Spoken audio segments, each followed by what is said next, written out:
All right, so now we're going to start grading.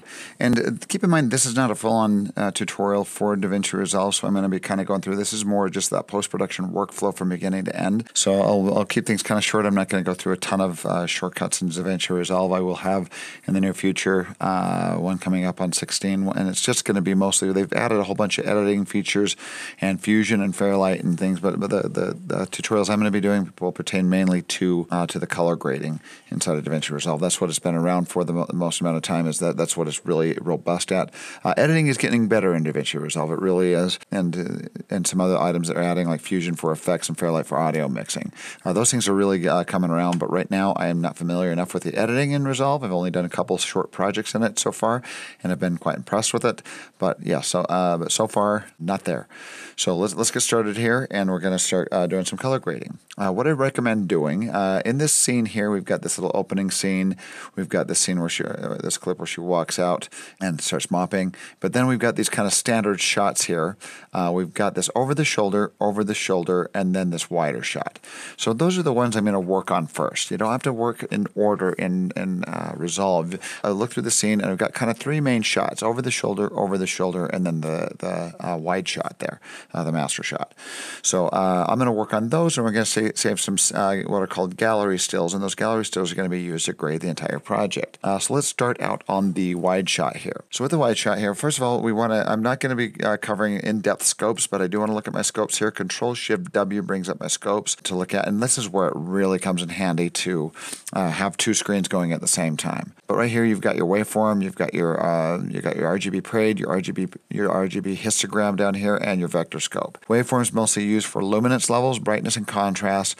The parade is used for balancing a shot. If it's got too much red or blue overall in the shot or green, you can use those to fix it. And the histogram is a little nitpicky, kind of different way of looking at these RGB, the red, green, and blue channels. And then this is for saturation and general color hue of your shot with your Vectorscope.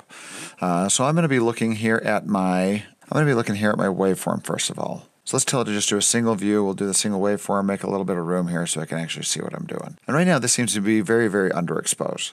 So I'm going to go to my color wheels down here at the bottom. Bring up in my color wheels, and we've got our lift, darks, gamma, mids, and gain, highlights, and offset as your entire image. So I'm going to pull up the offset and brighten up this entire image here. Get it kind of just below. This is supposed to be a darker room, so it is supposed to be a little bit below your mids, which is here at 512. This little dash mark, that's your mids. So 0 is where darks disappear in where details disappear in the darks.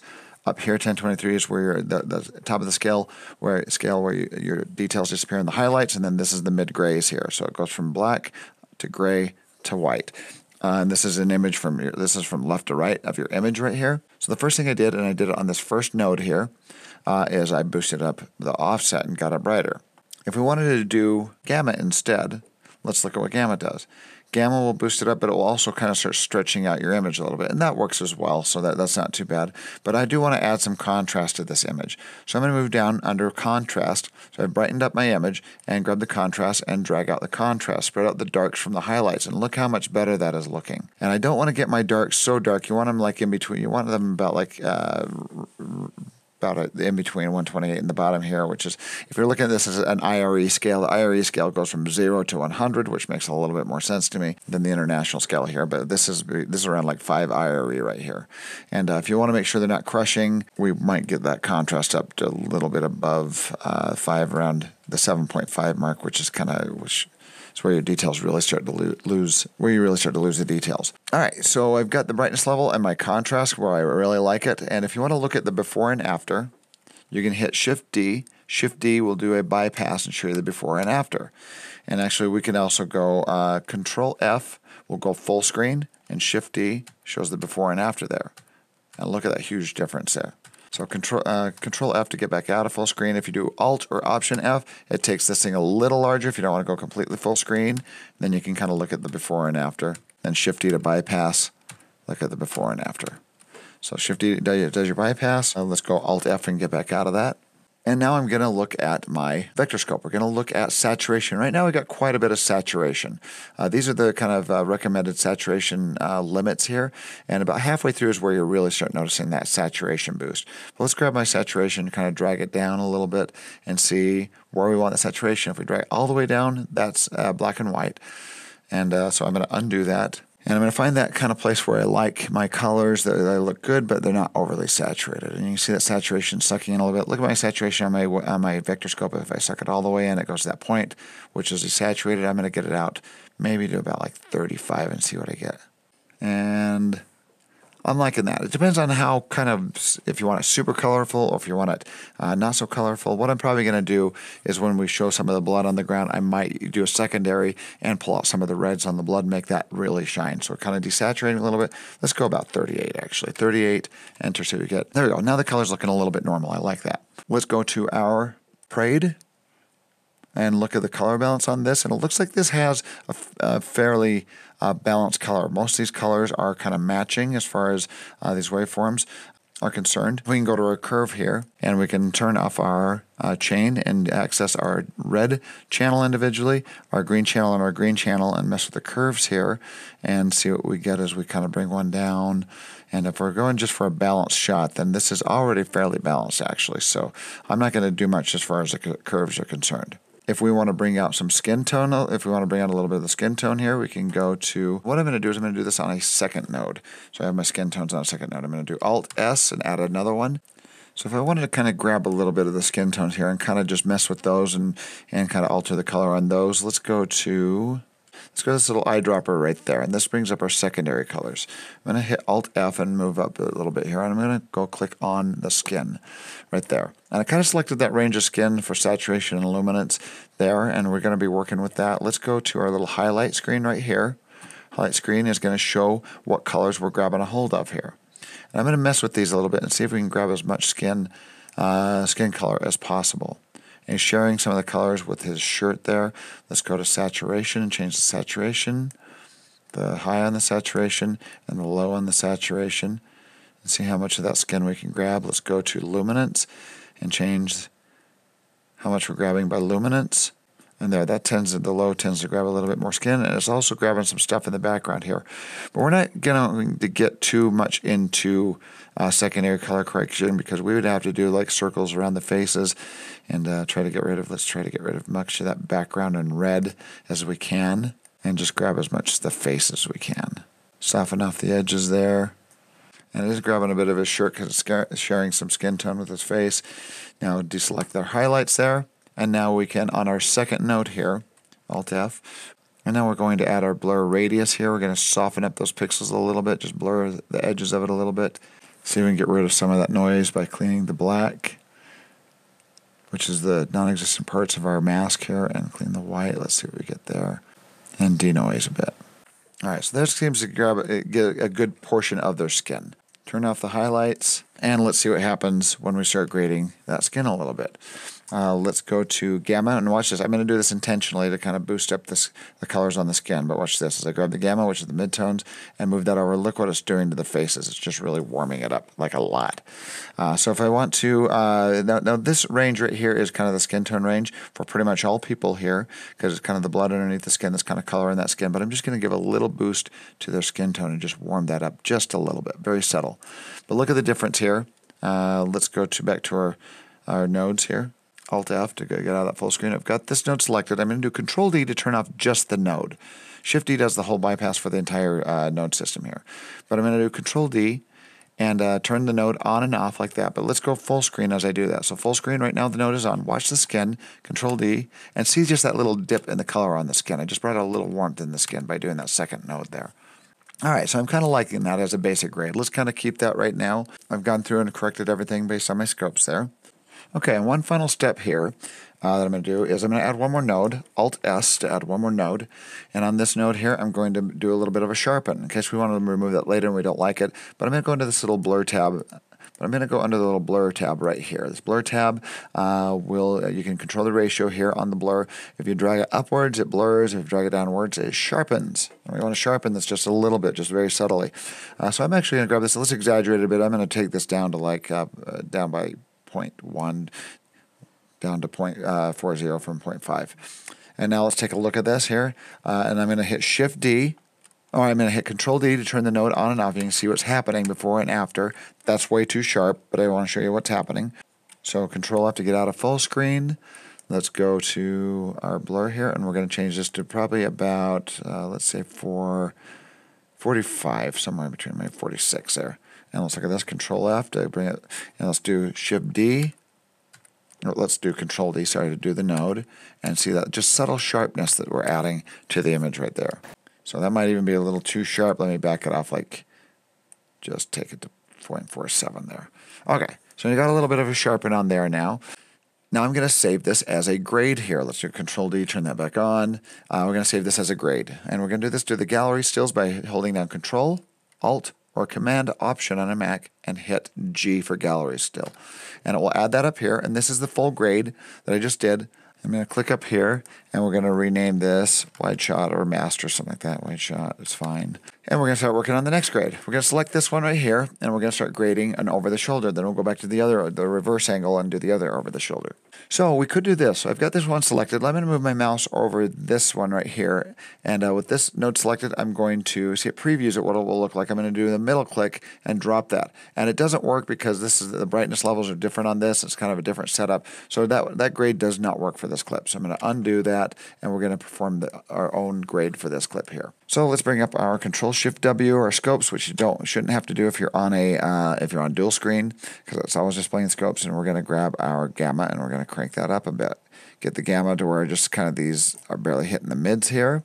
Let's go down to our contrast, drag our contrast out, and get it just so it's a little below this point right here. Our highlights aren't too bad. We probably don't have to bring any highlights down. So that's looking pretty good there. Maybe a little bit more contrast to match. And if we want to match it to the next frame here, and we want to compare it to the one next to it here. So before we actually do that, let's do a couple fixes here. I'm going to go to Parade and make sure this one looks like it's got a little bit more warmth and green. So we could actually go to our curves. Go to our first set of curves here and go to our RGB channel, and let's try to bring down the reds a little bit and the greens a little bit as well. So we get kind of a little legal color match there, I guess you could say.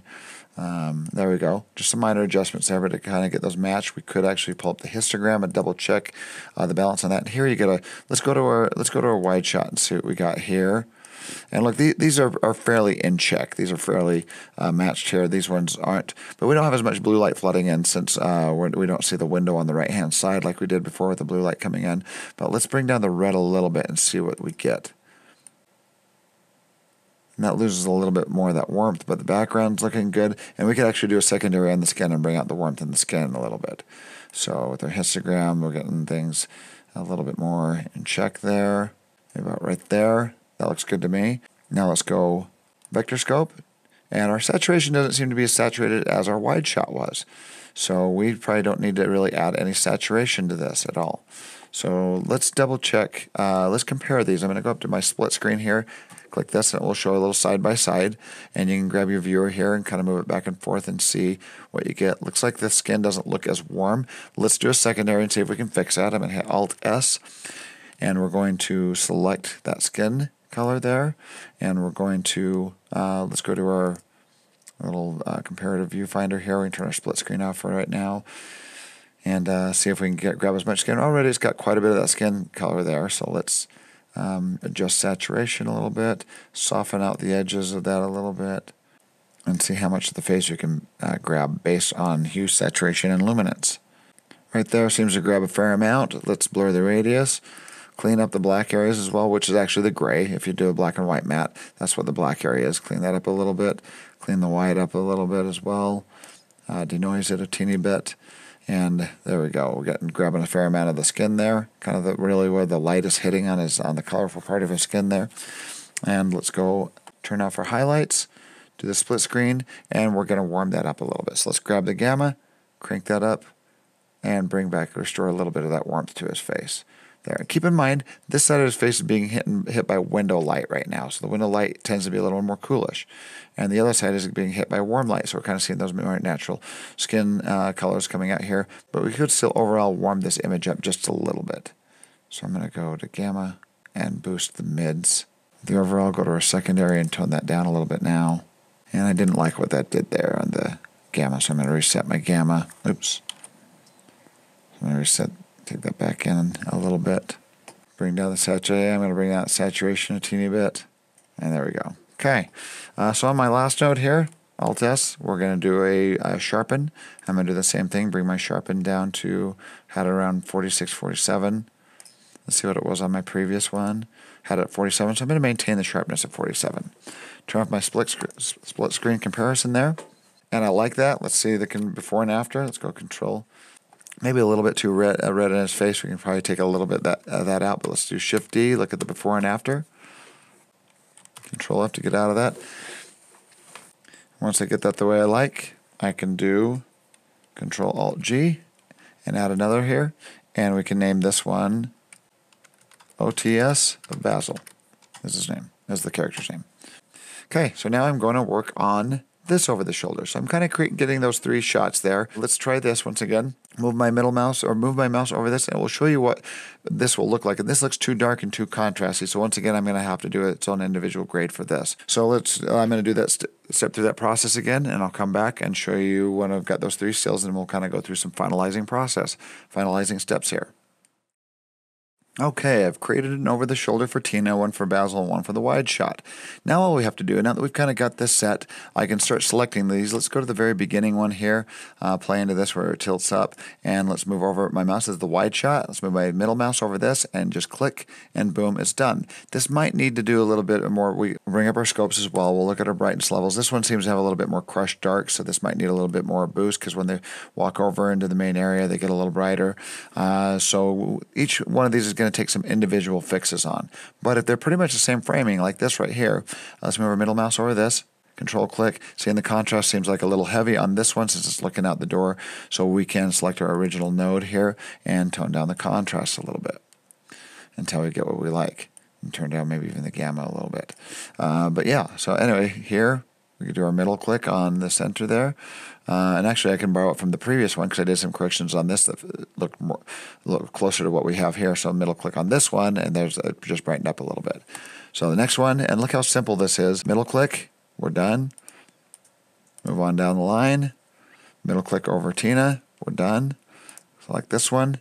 Middle click over the wide, and so on. And this one looks like it needs to bring the highlights down a little bit on our first node because now he walked over away into the light, so I can turn down the gain and then maybe boost the gamma a little bit. So bring up the gamma without killing the highlights there. So hold down the highlights while boosting up the gamma, and so on. And then what we're going to have to do is we're going to have to play through this when we're done, just make sure everything matches. We'll play from shot to shot. It looks like it matches from shot to shot. And then once I get all the grading done with this, I got one more thing I'm going to show you. Where I'll do some secondary grading on the reds at the very end, one of the final shots here. So I'll keep doing this, doing the middle click thing, and as I move down the timeline until I get finished. And then we'll be right back. Okay, come back. I've done a bunch of this grading beforehand, but now we're on this wide shot again. 2 fixes I want to do in here, and it looks like this image, and I didn't fix this in Premiere. We can fix it here.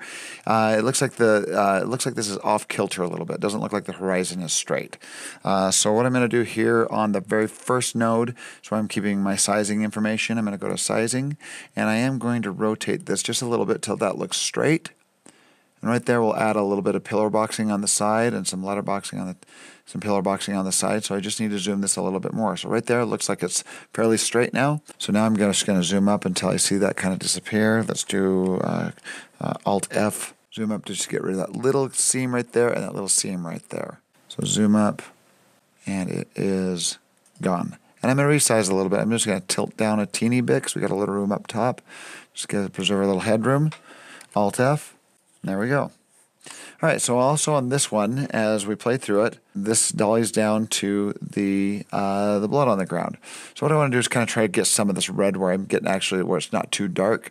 And I'm going to add a node after the number 2 here in between 2 and the sharpen. So I'm going to do Alt S, and we're going to do another secondary color grade in between here. So let's see if we can find some of that red there. I'm going to go to my secondary node here. We're going to go Control F. We're going to go Alt F to make this a little bit bigger and try to grab some of this red where we have light on the blood here and see if we kind of bring out that red here. Let's go to our highlights here and see what it's grabbing. There's a lot of reds in this image here. So we can, I'm going to show you a couple little tricks here. So we're going to try to increase the width here and see if we can get more of that red. Look how it's grabbing more of that red. Oh, it's grabbing some on the floor as well. So this is good. Soften it up a bit on the edges. Now we're going to increase the saturation of the red. And it looks like that's not grabbing a whole bunch more by changing the saturation. Let's soften off the edges here a little bit as well. But let's see if luminance does it for us. Looks like we kind of grabbed about all we can out of that redness there. So let's blur the radius a bit, soften up that mask a bit. And this I don't want to clean the black because it's got like some good noise in there. It's got some good blood color in there, so I'm not going to do that. But we want to just make it kind of emphasize in this area. So we're going to do what's called a power window as well. So let's first of all go back and let's bring out the reds on that one single node right there. So let's go to saturation. We're going to intentionally, look what happens when we increase the saturation. It brings it way up. That's way too much. But I'm just going to bring it up a little bit, just emphasize that blood. And we're going to change the gamma a little bit more bloody as well. So you can really see that blood. But look how it's really glowing on his shoe.